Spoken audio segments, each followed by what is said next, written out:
मंचला recording studio Kanchan Ibrahimpur studio.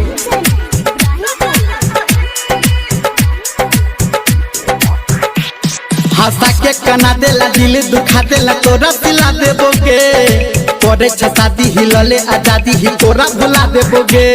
हंसा के कना देला दिल दुखा देला तोरा सिला देबोगे तोरे शादी हिलले आजादी ही तोरा भुला देबोगे। हाथ में हदी रचा ले लही मांग से नूरा सजा ले लही। हाथ में हदी रचा ले लही मांग से नूरा सजा ले लही।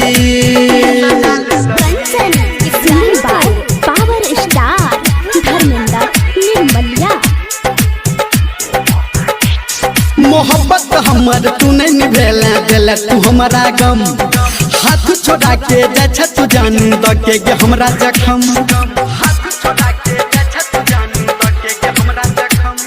मोहब्बत हमर तू नहीं निभेला देला के बड़का गम। हाथ छोड़ा के जा तू जान दके गे हमरा जखम। गे जान गे गे जान गे गे जान गे गे जान गे।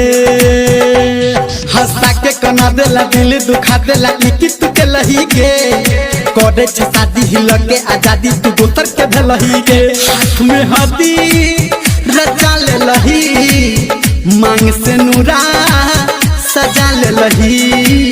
हाथ में हदी रचा ले लही मांग से नूरा सजा ले लही। Kanchan Ibrahimpur presented by Savaria Music। बना के दीवाना तू पगले ले जान तू हमारा गे।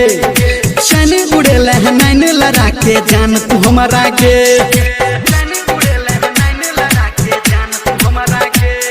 बना के दीवाना तू पगले ले जान तू हमारा गे।